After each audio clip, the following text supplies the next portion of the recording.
أما بعد فأعوذ بالله من الشيطان الرجيم بسم الله الرحمن الرحيم ألف لام ميم غلبت الروم في أدنى الأرض وهم من بعد غلبهم سيغلبون في بضع سنين فقال تبارك وتعالى قل اللهم مالك الملك تؤتي الملك من تشاء وتنزع الملك ممن تشاء وتعز من تشاء وتذل من تشاء بيدك الخير إنك على كل شيء قدير وقال تبارك وتعالى يا داود إنا جعلناك خليفة في الأرض ولا تحكم بين الناس بالحق ولا تتبع الهوى فيضلك عن سبيل الله صدق الله العظيم اللهم صل على سيدنا محمد في أول كلامنا اللهم صل على سيدنا محمد في أوسط كلامنا اللهم صل على سيدنا محمد في آخر كلامنا اللہ کے نام سے شروع کرتا ہوں جو بڑا مہربان نہایت رحم کرنے والا ہے ہر قسم کی حمد و ستائش تمام قسم کی تعریفوں کے لائق وہی ایک اللہ پاکی ذات ہے جو ہم سب کا پیدا کرنے والا اور پالنے والا ہے ساری کائنات کا خالق حقیقی اور ہر ذرے کا مالک و مختار ہے جو چاہتا ہے وہ کرتا ہے اس کے کرنے کرانے میں اس کی قوت و طاقت میں اس کے روب اور دبدبے میں اس کے ارادے اور فیصلے میں کوئی اس کا شریک نہیں کوئی اس کا ہمسر نہیں کوئی اس کا پارٹنر نہیں ہے وہ ایک ہے یکتا ہے ہمیشہ سے ہے اور ہمیشہ رہے گا وہ پاک پروردگار عالم اتنی بڑی طاقتوں کا قدرتوں کا مالک ہے اگر کوئی ایک شخص یا خاندان اور قوم و ملت کو عزت دینا چاہے سربلندی عطا کرنا چاہے کامیابی عطا کرنا چاہے قسم خدا کی دنیا کی کوئی طاقت اسے روک نہیں سکتی بالکل اسی طریقے سے اگر اللہ تبارک و تعالی کسی بندے کی بدعمالیوں کی وجہ سے گناہوں کی وجہ سے معصیتوں کی وجہ سے ذلت کا بربادی کا آفت کا مصیبت کا فیصلہ کر دے قسم خدا کی دنیا کی کوئی طاقت مل کر اسے نجات نہیں دے سکتی درود و سلام نازل ہو میرے اور آپ کے آقا جناب محمد الرسول اللہ صلی اللہ علیہ وسلم پر آپ کے آل پر آپ کے ازواج پر آپ کے اہل بیت پر آپ کے ماننے والوں پر معزز سامعین کرام بزرگان دین نوجوانان ملت میں نے ابھی آپ حضرات کے روبرو قرآن مجید کی مختلف مقامات سے مختلف آیتیں تلاوت کی ہیں اللہ تبارک و تعالی اس کائنات کو پیدا کرنے کے بعد ایک اصول بنا دیا اللہ تبارک و تعالی کا ایک قانون ہے کہ اللہ تبارک و تعالی نے اس دنیا میں امیر کو بھی بنایا غریب کو بھی بنایا امیر کو بھی پیدا کیا غریب کو بھی پیدا کیا اور اسی طرح حاکم کو بھی بنایا محکوم کو بھی بنایا عالم کو بنایا جاہل کو بنایا کالے کو بنایا گورے کو بنایا اسی طرح موٹے کو بنایا دبلے کو بنایا اللہ تبارک و تعالیٰ کا ایک قانون ہے اللہ تبارک و تعالیٰ کی یہ مرضی ہے مصلحت ہے اللہ تبارک و تعالیٰ نے اس کائنات کو چلانے کا ایک عظیم قدرت رکھتا ہے حضرات اللہ تبارک و تعالی نے بہت سارے انسانوں کو حکومت بھی عطا فرمایا، مال و دولت بھی عطا فرمایا۔ وہیں پر اگر آپ ہم دیکھیں گے انبیاء علیہم السلام کو اللہ تبارک و تعالیٰ نے جہاں علم و نبوت عطا فرمایا، وہیں پر بہت سارے انبیاء علیہم السلام کو اللہ تعالیٰ نے حکومت بھی عطا فرمایا، بادشاہت بھی عطا فرمائی۔ جیسا کہ حضرت داؤد علیہ السلام ہے، حضرت سلیمان علیہ السلام ہے، اور بادشاہ ذوالقرنین ہے۔ اور اللہ تبارک و تعالیٰ نے حضرت داؤد علیہ السلام کو حکم دیا کہ یا داؤد انا جعلناک خلیفۃ فی الارض۔ اللہ تعالیٰ نے حضرت داؤد علیہ السلام کو حکم دیا کہ اے داؤد، ہم نے زمین پر تمہیں اپنا خلیفہ بنایا ہے، نائب بنایا ہے۔ فاحکم بین الناس بالحق ولا تتبع الہوی۔ لہذا جس چیز کو ہم نے تمہیں عطا کی ہے، یعنی حکومت عطا کی ہے، اس حکومت کے ذریعے سے تم نیک کام کرو، جائز طریقے سے حکومت کو استعمال کرو۔ ولا تتبع الہوی، نفسانی خواہشات پر مت چلو۔ فیضلک عن سبیل اللہ، اگر نفسانی خواہشات پر چلو گے تو تم اللہ کے راستے سے ہٹ جاؤ گے۔ اللہ تبارک و تعالیٰ نے پیغمبروں کو جو حکومت عطا کی، جو سلطنت عطا کی، عطا کرنے کے بعد ایسا ہی نہیں چھوڑ دیا، بلکہ ان کو حکم بھی دیا کیسے حکومت کرنا ہے، کیسے بادشاہت کرنا ہے، کیسی حکومت چلانی ہے۔ حضرات، جہاں پر اللہ تبارک و تعالیٰ نے مسلمانوں کو، پیغمبروں کو بادشاہت دی، حکومت دی، وہیں پر اللہ تعالیٰ نے کافروں کو بھی اللہ تعالیٰ نے مال و دولت عطا کیا، حکومت عطا کیا، بادشاہت عطا کی۔ اگر ہم فہرست گنیں گے تو پتہ چلے گا، جیسا کہ فرعون ہے، اللہ تعالیٰ نے اس کو بھی بادشاہت عطا کی تھی۔ نمرود ہے، اس کو بھی اللہ تعالیٰ نے بادشاہت عطا کی، اور اسی طرح شداد ہے، اللہ تعالیٰ نے اس کو بھی بادشاہت عطا کی۔ لیکن اللہ تبارک و تعالیٰ نے جن لوگوں کو بادشاہت عطا کی، خلافت عطا کی، سلطنت عطا کی ہے، ان لوگوں کو ایسا ہی نہیں چھوڑا، بلکہ اللہ تعالیٰ نے ان کو حکم بھی دیا، ان کو طریقہ بھی بتا دیا۔ وَلَا تَتَّبِعِ الْهَوَىٰ، تم حکومت چلاتے ہوئے نفسانی خواہشات پر عمل مت کرنا۔ فَيُضِلَّكَ عَن سَبِيلِ اللَّهِ، ورنہ تم اللہ کے راستے سے ہٹ جاؤ گے۔ حضرات، یہ جو عہدہ ہے، جو منصب ہے، جو ملک و حکومت ہے، جو اقتدار ہے، یہ بہت بڑی امانت ہے۔ اللہ تعالیٰ نے مجھے امامت کی منصب عطا کی ہے تو یہ بہت بڑی امانت ہے۔ اللہ تعالیٰ نے آپ کو مسجد کی ذمہ داری دی ہے تو یہ بہت بڑی امانت ہے۔ اللہ تعالیٰ نے آپ کو محلے کی ذمہ داری دی ہے تو یہ بہت بڑی امانت ہے۔ اللہ تعالیٰ نے آپ کو شہر کی ذمہ داری دی ہے تو یہ بہت بڑی امانت ہے۔ اللہ تعالیٰ نے آپ کو پورے ملک کی ذمہ داری دی ہے تو یہ بہت بڑی امانت ہے۔ حضرت عمر فاروق رضی اللہ عنہ کے بارے میں آتا ہے کہ حضرت عمر فاروق رضی اللہ عنہ جب خلیفۃ المسلمین بنے، امیر المؤمنین بنے، تو مدینہ المنورہ کی محلوں میں، گلیوں میں گشت لگاتے تھے، سوتے نہیں تھے۔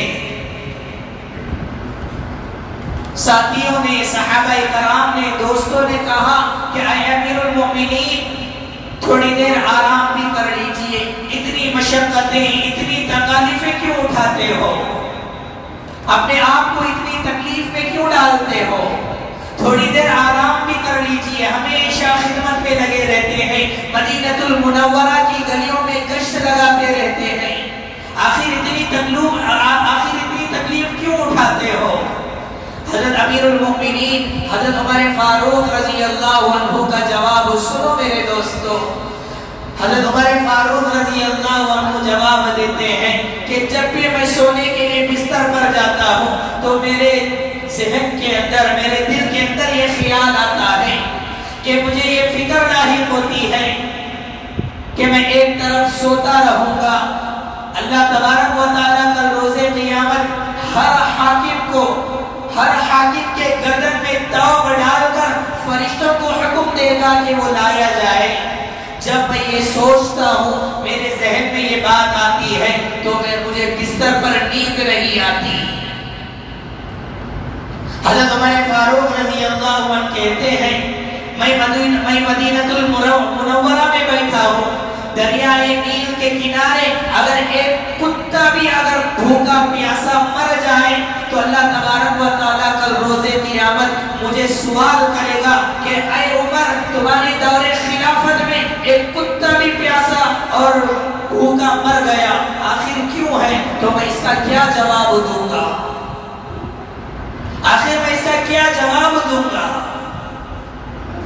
اس لیے میں مدینہ المنورہ کی گلیوں میں گشت لگاتا ہوں تاکہ میں یہ دیکھوں کہیں کوئی یتیم بھوکا نہ رہ جائے, کوئی بیوہ بھوکا نہ رہ کوئی بیوہ بھوکی نہ رہ جائے, کوئی حاجت مند, کوئی غریب, کوئی یتیم, کوئی ضرورت مند بھوکا نہ رہ جائے.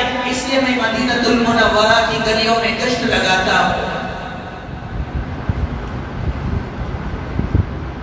آدھی دنیا پر حکومت کرنے والے امیر المومنین حضرت عمر فاروق رضی اللہ عنہ کے بارے میں آتا ہے, جب انہوں نے, ایک صحابی کہتے ہیں, جب مدینہ المنورہ مسجد نبوی میں امیر المومنین حضرت عمر فاروق رضی اللہ عنہ منبر پر کھڑے ہو کر خطبہ دیتے ہیں, میں خطبہ سنتے ہوئے امیر المومنین کے کپڑے کو دیکھنے لگا. امیر المومنین کے کپڑے میں اتنے پیوند لگے ہوئے تھے, میں گننے لگا, شمار کرنے لگا تو 14 پیوند لگے ہوئے تھے, 14 پیچز لگے ہوئے تھے.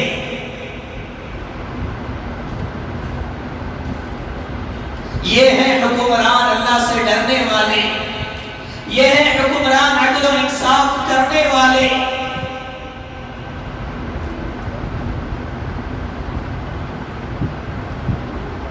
آج کوئی اس طرح ہے حکومت کرنے والے؟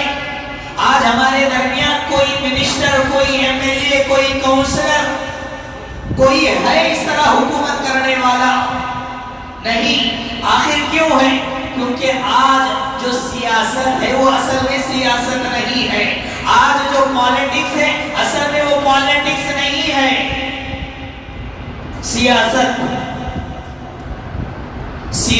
تھی تو حضرت ابوبکر صدیق رضی اللہ عنہ کے پاس تھی. سیاست تھی تو حضرت عمر فاروق رضی اللہ عنہ کے پاس تھی. سیاست تھی تو حضرت عثمان غنی رضی اللہ عنہ کے پاس تھی. سیاست تھی تو حضرت علی رضی اللہ عنہ کے پاس تھی. سیاست تھی تو حضرت حسن رضی اللہ عنہ کے پاس تھی. سیاست تھی تو حضرت امیر معاویہ رضی اللہ عنہ کے پاس تھی. سیاست تھی تو حضرت ٹیپو سلطان شہید رحمت اللہ علیہ کے پاس تھی. آج سیاست نہیں ہے. آج سیاست کے نام پر لوٹ ہے, آج سیاست کے نام پر دھوکہ ہے, آج سیاست کے نام پر ڈکیتی ہے, آج سیاست کے نام پر چوری ہے, آج سیاست کے نام پر ظلم ہے, زبردستی ہے. آج سیاست نہیں ہے.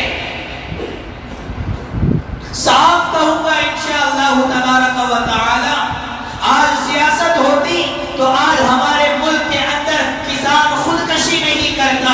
آج سیاست ہوتی تو آج ہمارے ملک کے اندر غریب بھوکا نہیں سوتا. آج سیاست ہوتی تو آج ہمارے ملک کے اندر کوئی عورتیں عزت کو لے کر شکایت نہیں کرتی. آج سیاست ہوتی تو آج ہمارے ملک کے اندر عورتوں کی عزت نہیں لوٹی جاتی. آج سیاست ہوتی تو آج ہمارے ملک کے اندر معاملے چپ نہیں ہوتا. آج سیاست ہوتی تو آج ہمارے ملک کے اندر یہ غریب لوگ فقیر بھی مانگتے ہوئے راستوں میں نہیں پھرتے. آج سیاست ہوتی الیکشنوں کے وقت میں پیسے نہیں بانٹے جاتے. آج سیاست ہوتی تو الیکشنوں کے وقت میں شراب کی بوتلیں نہیں بانٹی جاتی. آج سیاست نہیں ہے. سیاست کے نام پر دھوکہ ہے. آج سیاست کے نام پر لوٹ ہے, فریب ہے.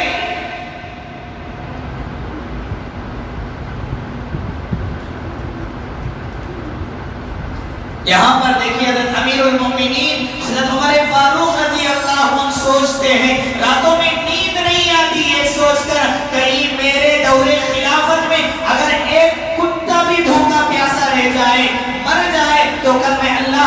تبارک و تعالیٰ کے دربار میں کھڑے ہو کر کیا جواب دوں گا؟ آج ہمارے درمیان میں کوئی ایسا منسٹر، کوئی ایم ایل اے، کوئی کونسلر آج ہمارے درمیان میں اس طرح ہے؟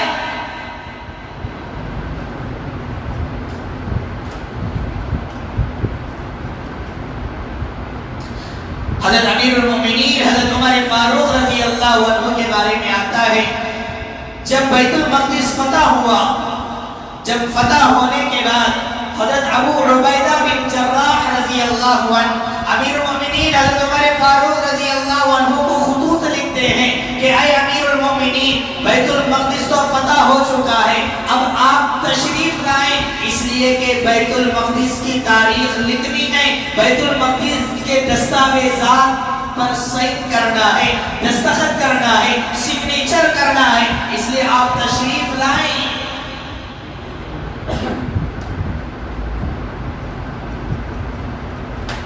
آدھی دنیا پر حکومت کرنے والے امیر المومنین حضرت عمر فاروق رضی اللہ عنہ جب بیت المقدس کی طرف جانے لگتے ہیں، شور چاروں طرف شور مچا ہوا ہے، آج بیت المقدس کو وہ شخص آنے والا ہے، اگر وہ زمین پر ایک رائے دیتا ہے تو اللہ تبارک و تعالیٰ اس رائے کو قرآن بنا کر نازل کرتا ہے۔ آج بیت المقدس کو وہ شخص آنے والا ہے، جب وہ ایک گلی سے گزرتا ہے تو شیطان اس گلی کو چھوڑ دیتا ہے، راستہ بدل لیتا ہے۔ آج وہ شخص بیت المقدس کو آنے والا ہے، اس کے ایک حکم سے دریائے نیل بہنے لگتا ہے۔ جب حضرت امیر المومنین حضرت عمر فاروق رضی اللہ عنہ جب بیت المقدس کے حدود پر بارڈر میں پہنچتے ہیں تو حضرت ابو عبیدہ بن جراح رضی اللہ عنہ ان کے استقبال کے لیے آتے ہیں، دیکھتے ہیں کہ امیر المومنین حضرت عمر فاروق رضی اللہ عنہ کے کپڑے کو دیکھتے ہیں کہ میلے کچیلے، گرد و غبار لگے ہوئے، بڑے گندے کپڑے نظر آ رہے ہیں۔ حضرت ابو عبیدہ بن جراح رضی اللہ عنہ کہتے ہیں کہ اے امیر المومنین، آپ ایسے لوگوں کے درمیان میں جانے والے ہیں، بڑے بڑے رؤساء، بڑے بڑے مالدار، بڑے بڑے سردار قسم کے لوگوں کے درمیان میں آپ جانے والے ہیں، آپ کی جو میٹنگ جو میٹنگ ہونے والی ہے وہ بڑے بڑے لوگوں کے درمیان میں ہونے والی ہے، جو کانفرنس ہونے والی ہے وہ بڑے بڑے لوگوں کے درمیان میں ہونے والی ہے، اس لیے اے امیر المومنین ذرا اپنا کپڑا بدل لیجئے، اپنا لباس بدل لیجئے۔ حضرت عمر فاروق رضی اللہ عنہ کہنے لگے، جواب دینے لگے، اے ابو عبیدہ، کب سے تم اچھے اچھے کپڑے کی طرف تمہاری نظر جانے لگی؟ کب سے تمہاری نظر اچھے اچھے کھانے، اچھے اچھے پینے کی طرف تمہاری نظر جانے لگی؟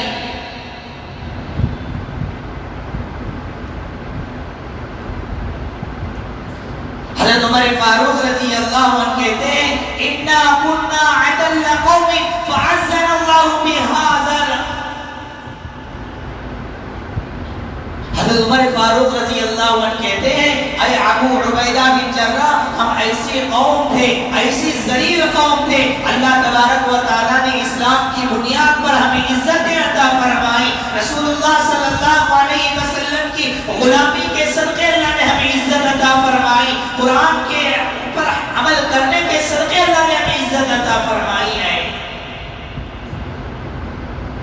اگر ہم قرآن کو چھوڑ کر کہیں دوسری جگہ عزت تلاش کریں گے، اگر ہم دین اسلام کو چھوڑ کر دوسری جگہ عزت تلاش کریں گے، کامیابی تلاش کریں گے، ہمیں کامیابی ہرگز نہیں ملنے والی۔ امیر المومنین حضرت عمر فاروق رضی اللہ عنہ اسی کپڑے میں کانفرنس ہال میں گئے، میٹنگ ہال میں گئے، دیکھتے کیا ہے، بڑے بڑے رؤساء، بڑے بڑے سردار یہود و نصارہ کے بیٹھے ہوئے ہیں، یہود و نصارہ کے بڑے بڑے علماء بیٹھے ہوئے ہیں، ہاتھ میں یہود علماء کے پاس ان کے ہاتھ میں تورات ہے، عیسائی علماء کے ہاتھوں میں انجیل ہے۔ جب امیر المومنین حضرت عمر فاروق رضی اللہ عنہ جاتے ہیں میٹنگ اٹینڈ کرتے ہیں، تو وہ یہود و نصارہ کے علماء ایک طرف اپنی اپنی کتابوں کو دیکھ رہے ہیں، تورات کو دیکھ رہے ہیں، انجیل کو دیکھ رہے ہیں، اور حضرت عمر فاروق رضی اللہ عنہ کو اوپر سے نیچے تک ان کے کپڑوں پر غور و فکر کر رہے ہیں۔ اس کے بعد یہود و نصارہ کے جو علماء ہیں وہ حضرت امیر المومنین حضرت عمر فاروق رضی اللہ عنہ سے پوچھتے ہیں کہ آپ ہی عمر ہیں؟ تو حضرت عمر فاروق کہتے ہیں کہ ہاں میں ہی عمر ہوں۔ تو وہ یہود و نصارہ کے علماء کہتے ہیں کہ ہم آپ کو عمر نہیں مانتے۔ تو حضرت عمر فاروق کہتے ہیں آپ کو کیا پریشانی ہے؟ مجھے عمر ماننے میں کیا دقت ہے؟ آپ کو کیوں تسلیم نہیں کرتے مجھے عمر ماننے کے لیے؟ وہ یہود و نصارہ کے علماء کہتے ہیں اللہ تبارک و تعالیٰ نے ہمیں جو آسمانی کتابیں جو تورات اور انجیل عطا فرمائی ہیں ان میں اللہ تعالیٰ نے آخری نبی کا تذکرہ فرمایا ہے۔ آخری نبی کا تذکرہ فرمانے کے بعد آخری نبی کے غلام کا بھی تذکرہ فرمایا ہے۔ اللہ نے تورات میں بھی لکھا ہے، اللہ تعالیٰ نے انجیل میں بھی لکھا ہے آخری نبی آئے گا، آخری نبی کا غلام بھی آئے گا۔ آخری نبی کا جو غلام ہے جس کا نام عمر ہے اس کی دور خلافت میں مسجد اقصی فتح ہوگی، بیت المقدس فتح ہوگی۔ جب وہ آئے گا تو اس کے کپڑے میں 14 پیوند لگے ہوئے ہوں گے، 14 پیچس لگے ہوئے ہوں گے۔ اے امیر المومنین، اے عمر، ہم آپ کے کپڑے کو دیکھتے ہیں تو آپ کے کپڑے میں صرف 12 پیوند نظر آ رہے ہیں، اس لیے ہم آپ کو عمر تسلیم نہیں کرتے۔ ہماری کتابوں میں جو غلام آئے گا بیت المقدس کے فتح کے بعد اس کے کپڑے میں 14 پیوند لگے ہوئے ہوں گے، لیکن جب ہم آپ کے کپڑے کو دیکھتے ہیں تو آپ کے کپڑے میں صرف 12 پیوند لگے ہوئے ہیں، اس لیے ہم آپ کو عمر تسلیم نہیں کرتے۔ حضرت عمر فاروق رضی اللہ عنہ مسکرا کر دونوں ہاتھوں کو اس طرح اٹھایا تو دونوں ہاتھوں کے بغلوں کے نیچے دونوں پیوند لگے ہوئے تھے۔ ان یہود و نصارہ کے علماء نے بے دھاڑے بے تحاشا انہوں نے کلمہ پڑھا اور اسلام قبول کر لیا۔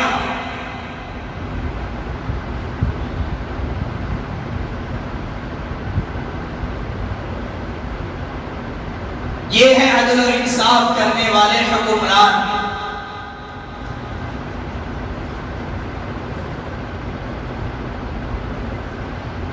اللہ تبارک و تعالی نے قرآن مجید میں فرمایا قُلِ اللَّهُمَّ مَالِكَ الْمُلْكِ تُؤْتِي الْمُلْكَ مَن تَشَاءُ۔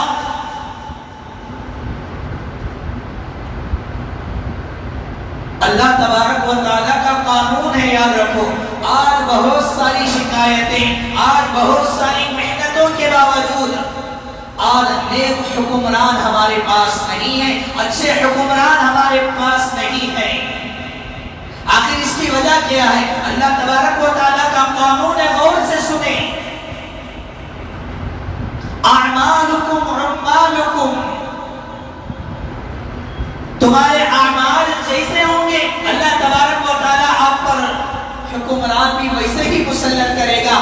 اگر آپ کے اعمال اچھے ہوں گے اللہ تبارک و تعالیٰ آپ پر اچھے حکمرانوں کو مسلط کرے گا۔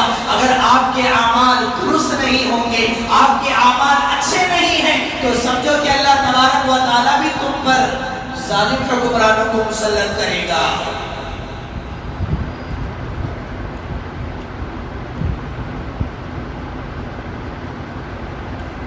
ہمارے اندر خیانت ہے تو اللہ تبارک و تعالی ہم پر خیانت دار حکمران کو مسلط کرے گا۔ اگر ہم جھوٹے ہیں تو ہم پر اللہ تبارک و تعالی جھوٹے حکمرانوں کو مسلط کرے گا۔ اگر ہمارے اندر دھوکہ دہی پائی جاتی ہے تو یہی دھوکہ دہی حکمرانوں کے اندر پائی جائے گی۔ اگر ہم اپنے دوستوں پر، اپنے رشتہ داروں پر، دوسرے انسانوں پر ہم ظلم کرتے ہیں تو اللہ تبارک و تعالیٰ بھی ہم پر ایسے حکمرانوں کو مسلط کرے گا جو لوگوں پر ظلم کرتا ہے۔ اگر ہمارے اندر ہمدردی نہیں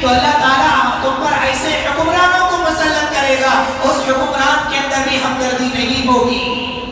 اگر آپ کے اندر خیر خواہی نہیں ہے تو اللہ تعالیٰ آپ پر ایسے حکمران کو مسلط کرے گا جس کے اندر کوئی خیر خواہی نہیں ہے۔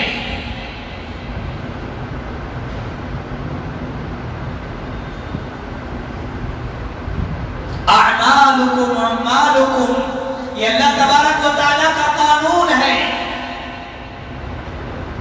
اسی لیے اللہ تبارک و تعالیٰ نے فرمایا قُلِ اللَّهُمَّ مَالِكَ الْمُلْكِ تُؤْتِي الْمُلْكَ مَن تَشَاءُ۔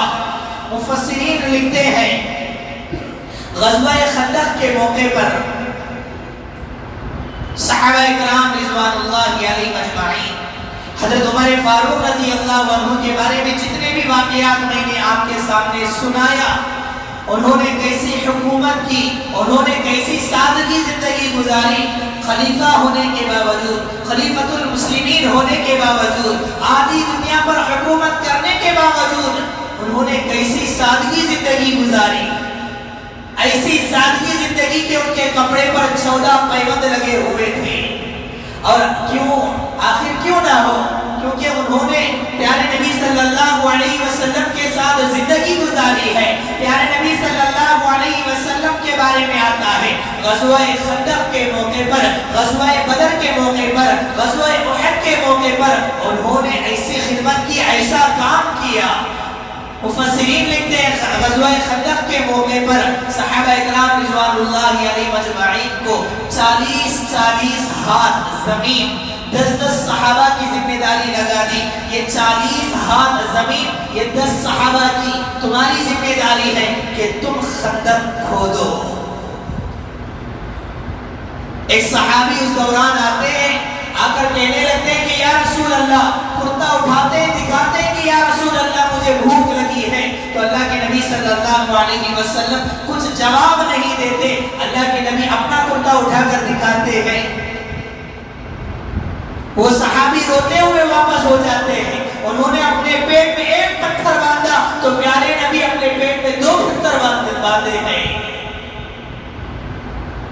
حضرت سلمان فارسی رضی اللہ عنہ اسی دوران آتے ہیں، آ کر کہنے لگتے ہیں کہ یا رسول اللہ، ہمارے حصے میں جو زمین آئی ہے کھودنے کے لیے، کام کرنے کے لیے، اس زمین پر ایک بہت بڑا چٹان آ گیا ہے، وہ چٹان نہ ہٹتی ہے نہ ٹوٹتی ہے۔ پیارے نبی صلی اللہ علیہ وسلم آتے ہیں، آ کر کدال لیتے ہیں، خود اس پتھر پر ضربے لگاتے ہیں، 3 ضربے لگاتے ہیں، 3 مار مارتے ہیں، تینوں مار مارتے ہیں، تینوں مار کے وقت میں چنگاریاں اٹھتی ہیں۔ پیارے نبی صلی اللہ علیہ وسلم صحابہ اکرام کو خوشخبری دیتے ہیں کہ اے میرے صحابہ، اللہ تبارک و تعالیٰ نے ان چنگاریوں کے ذریعے سے اللہ تعالیٰ نے مجھے یہ خوشخبری دی ہے۔ اللہ تعالیٰ نے ان چنگاریوں میں اللہ نے مجھے وہ محلات دکھائے ہیں، روم کے وہ محلات، ایران کے وہ محلات، قیصر و کسریٰ کے وہ محلات، یمن کے وہ محلات مجھے دکھائے ہیں۔ آئندہ چل کر اللہ تبارک و تعالیٰ نے ایران پر بھی تمہیں فتح عطا فرمائے گا، روم پر بھی تمہیں فتح عطا فرمائے گا، قیصر و کسریٰ پر بھی تمہیں فتح عطا فرمائے گا، یمن پر بھی تمہیں فتح عطا فرمائے گا۔ جب یہ بشارتیں اللہ کے نبی صلی اللہ علیہ وسلم نے صحابہ کرام کو یہ بشارتیں سنائی تو منافقین کو جب یہ باتیں پہنچی تو وہ ہنسنے لگے، مذاق اٹھانے لگے، کہنے لگے کہ ان بھکاریوں کے پاس کھانے کے لیے کچھ نہیں، پینے کے لیے کچھ نہیں، پہننے کے لیے کچھ نہیں، اپنی جان بچانے کے لیے وہ خندقیں کھود رہے ہیں، لیکن خواب دیکھ رہے ہیں ایران فتح ہو جائے گا، روم فتح ہو جائے گا، قیصر و کسریٰ فتح ہو جائے گا، یمن فتح ہو جائے گا، یہ خواب دیکھ رہے ہیں۔ جب منافقین نے جب مذاق اڑایا، ہنسنے لگے تو اللہ تبارک و تعالیٰ نے قرآن مجید کی آیت نازل فرما دیا۔ اللہ نے فرمایا قل اے پیغمبر صلی اللہ علیہ وسلم ان نادانوں سے کہہ دیجئے اللہم مالک الملک تؤتی الملک من تشاء، اللہ تبارک و تعالیٰ ہی ہے جو ملک اور حکومت عطا کرنے والا ہے۔ اللہ تعالیٰ جس کو چاہتا ہے ملک اور حکومت عطا کرتا ہے، اللہ تعالیٰ جس کو چاہتا ہے تو ذلیل کر دیتا ہے، حکومت اور ملک، حکومت اور سلطنت چھین لیتا ہے۔ وَتُعِزُّ مَن تَشَاءُ، اللہ تعالیٰ جس کو چاہتا ہے عزتیں عطا کرتا ہے۔ وَتُذِلُّ نتائج ذلیل کر دیتا ہے. بیدک الخیر، یہ سارا معاملہ، یہ ساری طاقتیں اللہ تبارک و تعالیٰ کے ہاتھ میں ہے. انک علی کل شیء قدیر، ہر چیز پر وہ قادر ہے، ہر چیز پر وہ طاقت رکھتا ہے.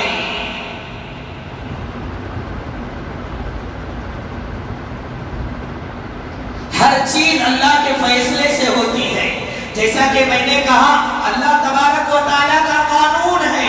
اللہ تعالیٰ نے قانون بنا دیا، جیسے عمل کرو گے ویسے ہی تم پر حکمران مسلط ہوں گے. اعمالکم اعمالکم، اچھے عمل کرو گے، نیک عمل کرو گے، اللہ تعالیٰ تم پر نیک حکمران کو مسلط کرے گا. اگر تمہارے اعمال اچھے نہیں ہوں گے اللہ تعالیٰ تم پر ویسے ہی حکمرانوں کو مسلط کرے گا جیسے تمہارے اعمال ہوں گے.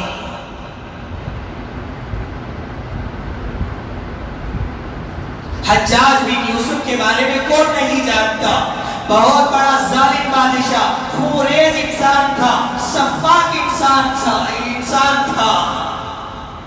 جب لوگوں نے حضرت حسن بصری رحمت اللہ علیہ کے پاس آ کر شکایت کرنے لگے کہ حضرت اے امام حسن بصری، یہ جو حجاج بن یوسف ہے وہ بہت ظلم کرتا ہے، تو امام حسن بصری رحمت اللہ علیہ نے کیا جواب دیا؟ ما جاء الحجاج الا بذنوبنا، حجاج بن یوسف ہمارے گناہوں کا نتیجہ ہے، ہمارے گناہوں کا رزلٹ ہے. وہ آج کا حکمران آج ہم پر ظلم کرتا ہے، آج کا حکمران آج ہم پر ظلم ڈھا رہا ہے، تو یہ ہمارے گناہوں کا نتیجہ ہے.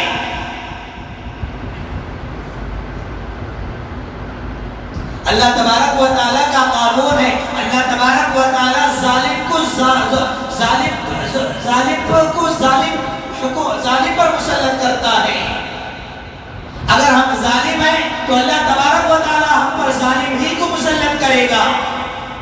ہم کیسے ظالم ہوئے، ہم کیسے ظلم کرنے والے ہوئے. ہم نے اپنے عقیدے پر ظلم کیا ہے، ہم نے نماز کو چھوڑ کر اپنے ذات پر ظلم کیا ہے، ہم نے عبادات کو چھوڑ کر اپنے ذات پر ظلم کیا ہے، ہم نے گناہ کر کے اپنے اوپر ظلم کیا ہے. اس لیے اللہ تبارک و تعالیٰ کا واسطہ، اللہ سے توبہ کرو. حضرات، میں نے یہ مقدمہ، یہ تمہید آپ کے سامنے اس لیے باندھی ہے کیونکہ ملک بھر میں الیکشن کا موسم چل رہا ہے. آنے والے 26 اپریل بروز جمعہ کو ہمارے اس ملک اور ہمارے اس صوبے کے بھی الیکشن اور ووٹنگ ہونے والے ہیں. بہت ساری تنظیمیں اس کی فکر کر رہے ہیں، بہت سارے عمائدین اس کی فکر میں لگے ہوئے ہیں. دن میں 50 لوگوں سے ملاقات ہوتی ہے، ہر ایک کے زبان میں یہ ہوتا ہے کہ حضرت کہیں نہ کہیں اس مرتبہ ہم لوگوں کو متحد ہونا پڑے گا.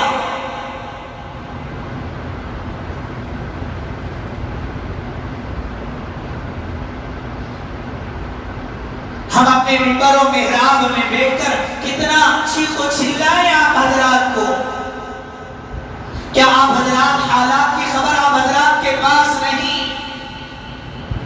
آپ حضرات ہمارے سے زیادہ آپ حضرات حالات سے اچھی طرح واقف ہیں. کتنے جوانوں کو شہید کر دیا گیا، کتنی ماں اور بہنوں کی عزتیں لوٹی گئی، کتنی ماں اور بہنوں کی حجاب کو اتارا گیا، کتنے مسلمان نوجوانوں کی مابلنچنگ ہوئی، کتنے مسلمانوں کے گھرانوں پر بلڈوزر چلی، کتنے مساجد اور کتنے مساجد کو گرائے گئے، کتنے مزار پر بلڈوزر چلائے گئے. یہ تمام حالات آپ کے سامنے موجود ہیں.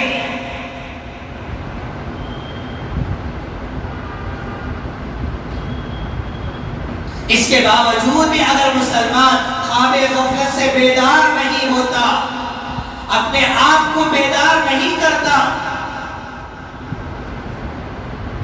اس کو بیدار کرنے کے لیے صرف ایک ہی طریقہ ہے، وہ موت. اگر آج وہ خواب غفلت سے بیدار نہیں ہوا تو اس کو موت ہی بیدار کر سکتی ہے.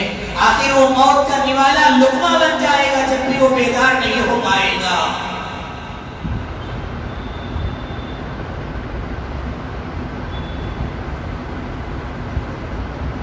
آج اگر آپ اپنی غفلت کی نیند سے نہیں جاگے، آج آپ اپنے ووٹ کا صحیح استعمال نہیں کیے، تو تیار ہو جاؤ اپنی مسجدوں کو قربان کرنے کے لیے۔ اگر آج آپ اپنی ووٹ کا صحیح استعمال نہیں کیے، تیار ہو جاؤ، آئندہ آپ کی نوکری چھینی جائے گی، آپ کے بزنس چھینے جائیں گے، آپ کے جو بزنس ہیں، آپ کے جو کاروبار ہیں، آپ کی جو دکانیں ہیں، آپ کی جو مکانیں ہیں، تمام کے تمام چھینے جائیں گے۔ اگر آج آپ اپنی ووٹ کا صحیح استعمال نہیں کیے، تو آپ کے گھروں کے اندر گھس کر آپ کے سامنے اپنی بہن اور بیٹیوں کی عزتیں لوٹی جائیں گی۔ اگر آج آپ اپنی ووٹ کا صحیح استعمال نہیں کیے، تو یاد رکھو، تیار ہو جاؤ غلامی کی زندگی جینے کے لیے۔ اگر آج آپ اپنی ووٹ کا صحیح استعمال نہیں کیے، در در کی ٹھوکریں کھانے کے لیے تیار ہو جاؤ، در در بھٹکنے کے لیے تیار ہو جاؤ۔ آج آپ اپنے ووٹ کا صحیح استعمال نہیں کیے، اس سے بھی زیادہ حالات مشکل ہونے والے ہیں، ان مشکل حالات کا سامنا کرنے کے لیے تیار ہو جاؤ۔ اگر آج اپنی ووٹ کا صحیح استعمال نہیں کیے، ڈیٹینشن سینٹر میں جانے کے لیے بھی تیار ہو جاؤ، قید خانے میں جانے کے لیے بھی تیار ہو جاؤ۔ آج آپ اپنی ووٹ کا صحیح استعمال نہیں کیے، تو تیار ہو جاؤ، قرآن مجید پر عمل کرنا آپ پر دشوار ہو جائے گا، مشکل ہو جائے گا، آپ مسجدوں پر عبادت کرنا مشکل ہو جائے گا۔ آج صرف ایک اذان بند ہوئی ہے، اگر آج آپ اپنی ووٹ کا صحیح استعمال نہیں کیے، ایک اذان کے بدلے میں سارے 5 وقتہ اذانوں کو بند کر دیا جائے گا۔ آج آپ اپنے ووٹ کا صحیح استعمال نہیں کیے، تو اپنے جانوں کی فکر کرنا چھوڑ دو، اپنے بچوں کے فیوچر کو دیکھنا چھوڑ دو۔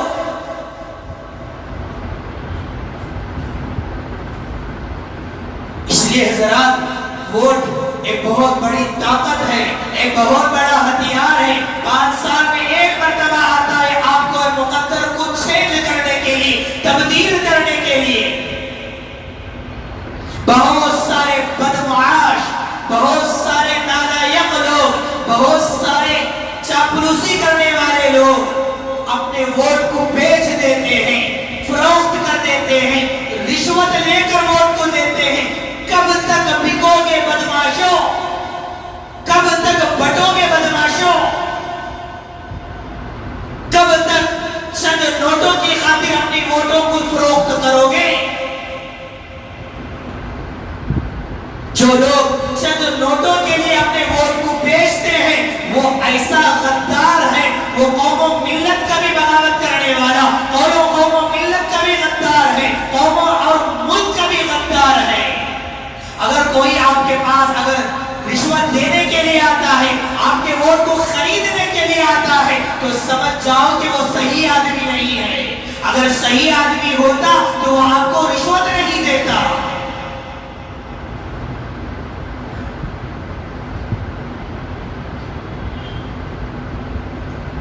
قرآن مجید کے اندر اللہ تبارک و تعالیٰ نے فرمایا، ووٹ صرف ایک قانون نہیں ہے، بلکہ ایک اہم ترین عبادت بھی ہے۔ ووٹ صرف ایک قانون نہیں ہے۔ آج ووٹ کو کئی دوسری سمجھ کر لوگ نظر انداز کر دیتے ہیں۔ ایسی غلطی مت کرو۔ آج ملک بھر کے اندر مسلمانوں کی جو سیاسی حالات ہے وہ مر چکی ہے۔ مرکزی اعتبار سے، مرکزی حکومت میں اگر آپ ایک مسلمان لیڈر کو آپ بتا دیں کوئی ایک مسلمان لیڈر ہے، یہ سیاسی اعتبار سے مسلمان کی موت نہیں تو اور کیا ہے۔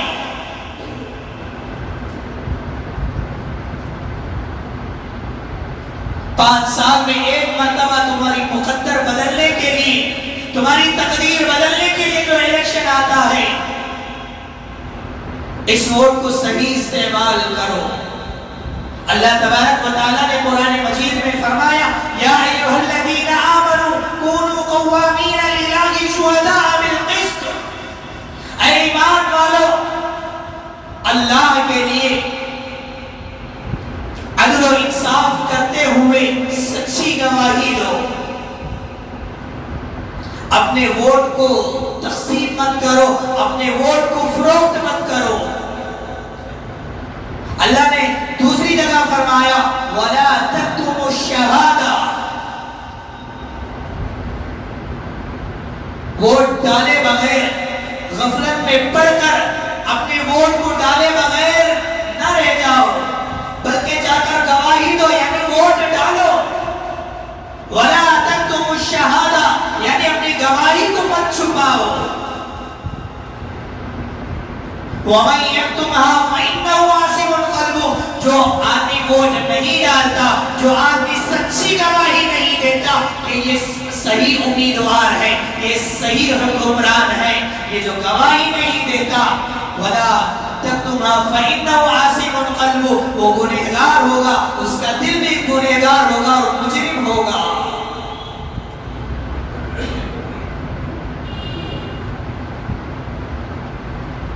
قرآن گواہی دیتا ہے ایک بندے کے حق میں، اگر آپ ووٹ دے کر یہ سوچتے ہیں، یہ کہتے ہیں کہ یہ بندہ بہت ہی اچھا ہے، بہت ہی نیک ہے، بہت ہی اچھا امیدوار ہے،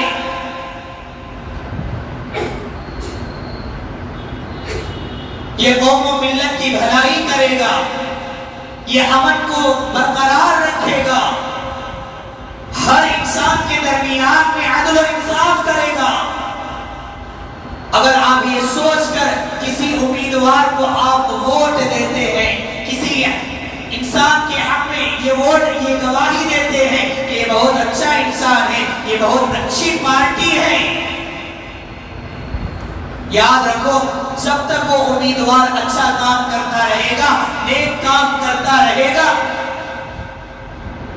اس نیک کام میں اللہ تبارک و تعالی آپ کو بھی اجر و ثواب عطا فرمائے گا۔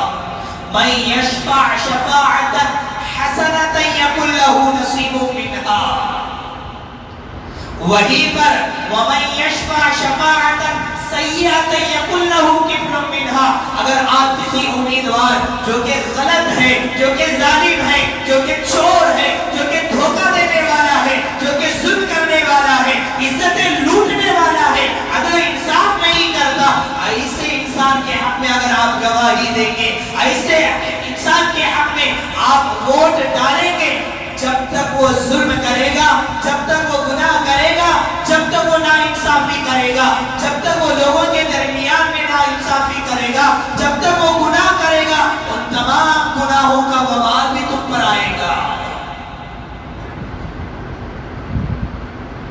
ووٹ ایک عبادت ہے، ایک وکالت ہے، ایک شہادت ہے، ایک بہت بڑی ذمہ داری ہے، اس لیے خدا کا واسطہ، اللہ اور اس کے رسول کا واسطہ آپ تمام حضرات سے گزارش ہے کہ آنے والے الیکشن میں، آنے والے 26 تاریخ بروز جمعہ کے دن سب سے پہلا کام ہمارا ہوگا نماز فجر ادا کریں۔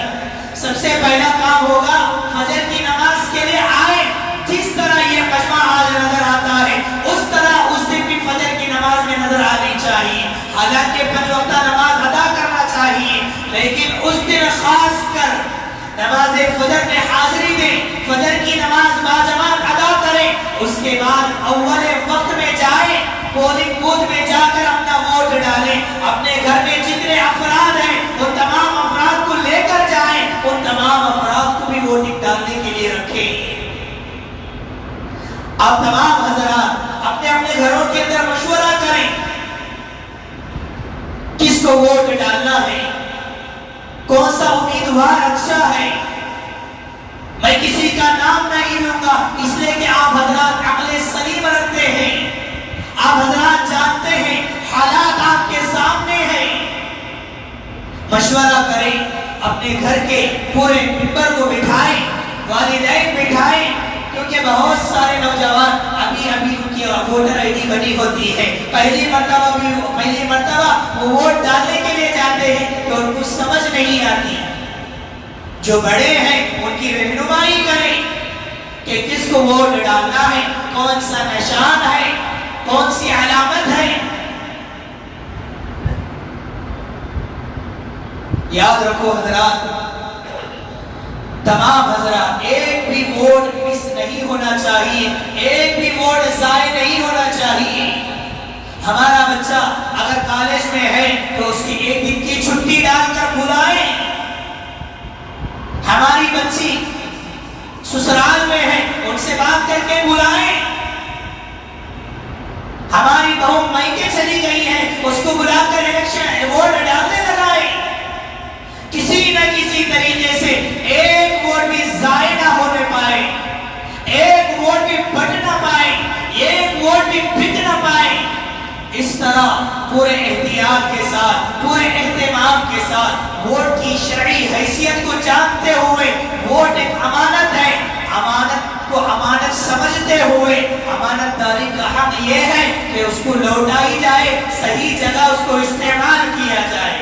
آپ کا ایک ووٹ آپ کی مقدر بدل سکتی ہے، آپ کا ایک ووٹ ظالم حکمرانوں کا خاتمہ بن سکتی ہے، آپ کا ایک ووٹ ہماری بہن اور بیٹی کی عزت کی حفاظت کر سکتی ہے، آپ کا ایک ووٹ مساجد کی حفاظت کا ذریعہ بن سکتی ہے، آپ کا ایک ووٹ مدارس کی حفاظت کا ذریعہ بن سکتی ہے، آپ کی ایک ووٹ ملک کے اندر، شہر کے اندر امن کا ذریعہ بن سکتی ہے. اس لیے ہم تمام حضرات سے عاجزانہ التماس سے گزارش ہے کہ آنے والے انتخابات میں ضرور حصہ لیں، ہر ایک اپنا اپنا ووٹ ڈالیں. اللہ کا واسطہ ہے کہ ووٹ کو بیچو مت. چند نوٹوں 1000 روپے لے کر ووٹ ڈال دیتے، 1000 روپے کب تک آپ خرچ کرتے رہو گے؟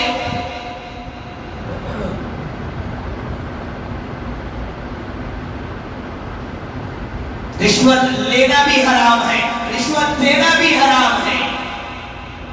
دعائے رب العالمین سے اللہ تبارک و تعالی ہم تمام کو سنی ہوئی باتوں پر عمل کرنے کی توفیق نصیب فرمائے. اللہ تعالی ہم تمام کو ایسے حکمران کا انتخاب فرمائے جو امن کو سامنے رکھ کر حکومت کرتا ہو،